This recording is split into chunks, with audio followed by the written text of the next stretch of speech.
dans la cuisine en train de faire une sauce à spaghetti pour ses voisins nouvellement endeuillés. En effet, Madeleine, mère de 3 jeunes enfants, vient de mourir d'un cancer du cerveau.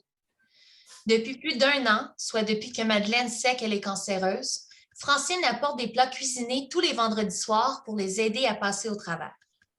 Rien de compliqué. Une soupe repas, un pâté chinois, une lasagne, du bœuf en cubes. Mais ces délicieux repas sont une bénédiction pour Roger, Madeleine et leurs 3 enfants. Quand ça a frappé à la porte avant-hier soir, Francine a eu comme un pressentiment. C'est Henri, son mari, qui a répondu. Roger venait leur annoncer que Madeleine était décédée à l'hôpital le matin même. Il n'a pas voulu entrer, c'était l'heure de coucher les enfants. Depuis, Francine est atterrée. Elle est inconsolable. Pauvre de nous autres. J'en reviens juste pas. C'est tellement pas juste. Maudit cancer de marde. Une femme de 38 ans avec 3 jeunes enfants par-dessus le marché. Ça a-tu de l'allure? Comment est-ce que Roger va faire pour s'occuper des petits? Il va peut-être, il peut pas lâcher sa job. Il va probablement falloir qu'il place les 2 plus jeunes dans des maisons d'accueil. Ou bien qu'il essaie de trouver quelqu'un pour s'occuper de la maison puis tout.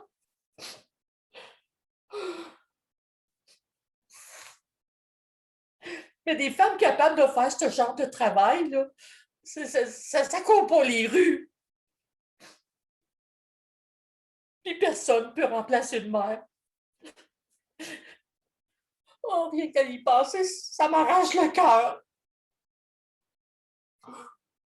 Oh. Si j'étais plus jeune, là, puis que j'avais pas mes propres petits-enfants à garder, ben j'offrirais à Roger de m'occuper de la plus jeune. La petite Rachel. Elle a juste 3 ans. Puis elle est tellement fine, là. L'été dernier, quand j'étais dehors, en faire du jardinage, ben, elle venait me voir pour m'aider, puis elle me donnait un petit coup de main pour arracher les mauvaises herbes. Elle est tellement fine. Si c'était juste de moi, là, je l'adopterais direct là, cet enfant-là. Ben, ça lui ferait pas loin à marcher pour retourner chez eux ce soir. Oh. Ils ont beau dire que les hommes ont les 2 mains sur le volant. Mais moi, je pense que c'est les femmes qui mènent tout. C'est elles qui tiennent le monde à bout de bras. Sauf que ça paraît pas autant. Une maison sans une maman, là, c'est pas une maison que je dis. T'enlèves la mère, puis tout tombe à terre. Ben, le père aussi est important. Sans lui, tout tombe à terre aussi. Mais il me semble qu'il y a moins de vaisselle de casser. Francine se mouche pour la Xème fois. Elle verse la sauce à spaghetti encore chaude dans de grands pots maçons et met les couvercles. Ça lui fait 6 bocaux d'1 litre chacun. Elle est bien contente de pouvoir faire quelque chose de tangible pour aider ses voisins. Francine regarde sa montre et constate qu'elle a manqué le début de son émission préférée, Féminin pluriel. Elle allume la radio. Aujourd'hui, nous allons parler des préposés aux bénéficiaires, ces travailleurs et travailleuses qui prodiguent des soins aux personnes les plus vulnérables de la société, que ce soit dans des CHSLD, des résidences privées pour personnes âgées ou à domicile. Et pour nous parler de ces femmes, parce que c'est majoritairement de femmes qu'il s'agit, nous avons invité Madame Marie-Ève Lompré, infirmière praticienne qui travaille depuis plusieurs années sur le volet soins aux aînés de l'Association médicale canadienne. Bonjour Madame Lompré et merci d'avoir accepté notre invitation. Merci à vous de m'avoir invitée.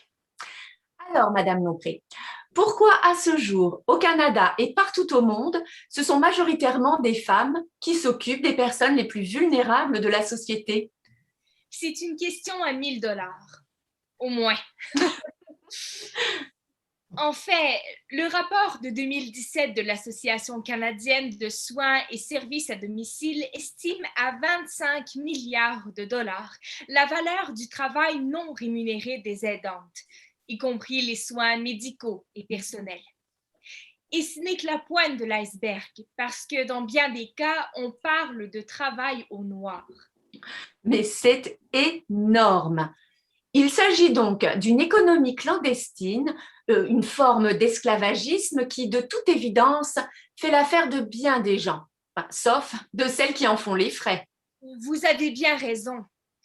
Toutes les recherches effectuées récemment indiquent qu'il s'agit majoritairement de femmes, souvent racisées et défavorisées, payées en argent comptant, à une fraction du tarif prévu par la loi.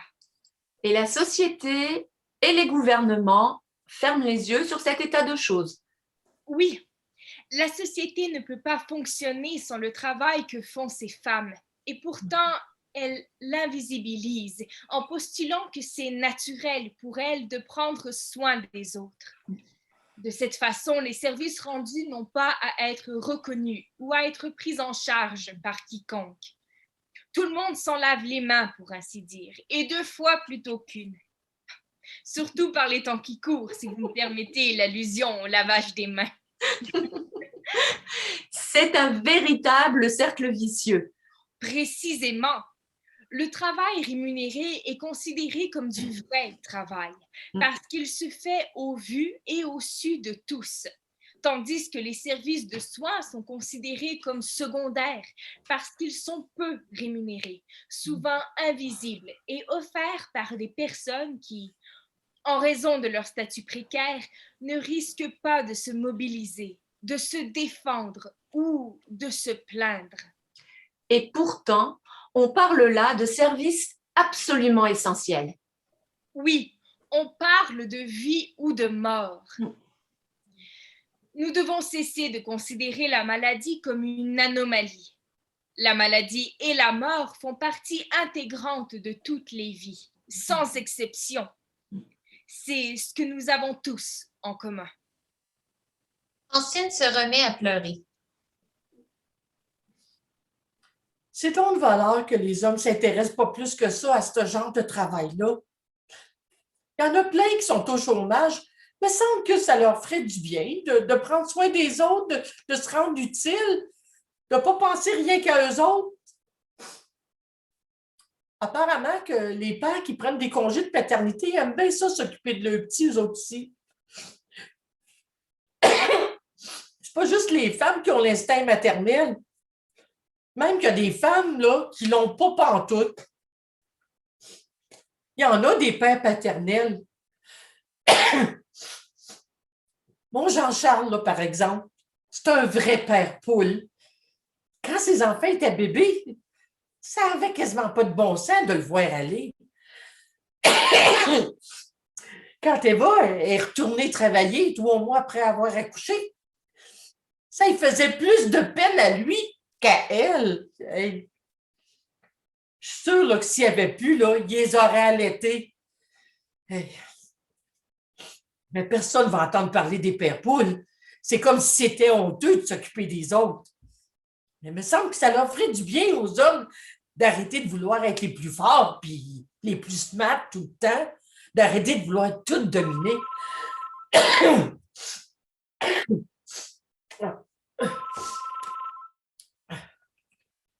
Oui, allô?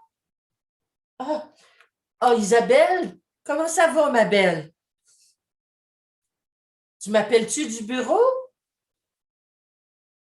Quoi, t'es à l'urgence? Oh, c'est pour Alice. Oh, mais tu m'as fait peur. Encore 2 heures d'attente? Oh, t'es pas sérieuse.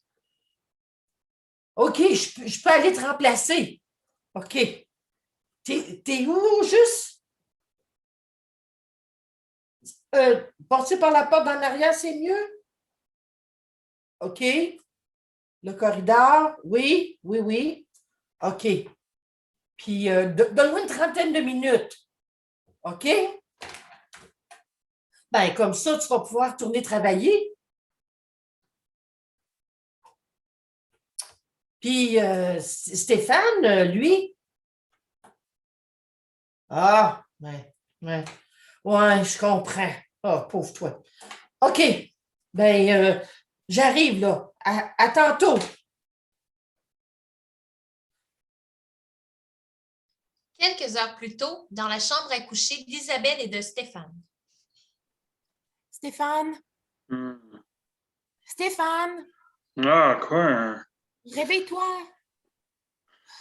Alice est malade. Ça peut-tu attendre, là? Ah, as-tu vu l'heure? Je viens de prendre sa température, là. Elle fait 103 de fièvre. Faut l'amener à l'urgence. Elle doit faire une otite. Mais donne-y les Tylenol, là. C'est ça qu'ils vont te dire de faire à l'urgence. C'est pas des Tylenol qu'il faut. C'est des antibiotiques. On peut pas l'envoyer à la garderie de même. Ah ouais, Stéphane, c'est à ton tour. Qu'est-ce que tu veux dire à mon tour? La dernière fois, c'était moi qui est allée. J'ai une grosse réunion de staff à matin. Je peux pas manquer ça. Je peux pas moi non plus, là. Regarde. J'ai un gros dossier de production à finir, puis le patron compte sur moi pour tout livrer à temps. Là. Je suis désolé, mais je peux pas. La prochaine fois, promis. Non, là! Arrête avec des hosties de promesses de merde! Je te crois plus! Il n'y a pas juste ta job qui compte! Assume tes responsabilités une fois pour toutes, sacrément! Alice pleure derrière la porte et appelle sa mère. Maman! Mais Maman! qu'est-ce que tu veux que je fasse, là? Hein? Que je perde ma job pour m'occuper de la petite? Regarde, t'es enceinte? T'as juste à dire à ta patronne que t'as des nausées, là. Elle va comprendre. J'aime pas ça compter des menteries, moi. Tout ce que je te demande, là, c'est de faire ta part. Appelle ta mère, appelle la gardienne, fais quelque chose. Essaye de trouver une solution, là, pour une fois, de faire comme si c'était ton problème, là, plutôt que le mien. Alice pleure de plus en plus fort et continue d'appeler sa mère. Stéphane pousse un grognement de colère, se lève brusquement et s'habille en vitesse. OK, moi y aller, calice. Mais c'est toi qui vas appeler mon patron. Puis tu vas y expliquer ce qui se passe. Puis tu vas lui dire ce que je vais rentrer aussitôt que possible. C'est correct avec toi, ça, hostie? Stéphane sort de la chambre en furie et attrape la petite au passage. Isabelle pousse un soupir de soulagement. Viens, Alice. Papa va t'emmener à l'urgence. Alice pleure encore plus fort et se débat pour se dégager des bras de son père. Oh! Non! Je veux pas toi! Je veux maman! Isabelle! Faire le petit déjeuner 2-3 fois par année. Ben non, c'est pas assez. Ben non, c'est pas assez. Arrêtez de nous traiter comme des deux de pique. On fait ce qu'on peut, là. Pas des bœufs! Laisser tremper la vaisselle dans l'évier pendant 2 jours. Ben non, c'est pas assez. Ben non, c'est pas assez. Arrêtez de vous prendre pour la police. On fait ce qu'on peut. C'est pas des bœufs! Vous occupez rien que du pelletage de la pelouse puis des poubelles. Ben non, c'est pas assez. Ben non, c'est pas assez. S'occuper du pelletage, la pelouse puis des poubelles. C'est ben en masse. Ben en masse! Attendre qu'on vous le demande pour nous aider. Ben non, c'est pas assez. Ben non, c'est pas assez. Nous aussi, on travaille toute la journée. On est crevés, là. On est crevés! Allez jouer avec les petits rien quand ça vous tente. Ben non, c'est pas assez. Ben non, c'est pas assez. On est tanné de se faire dire que c'est pas assez. On est tannés, hein. On est tannés! Hey, la gang, on arrête-tu de se renvoyer à la balle pendant une couple d'années, juste pour voir ce que ça va donner?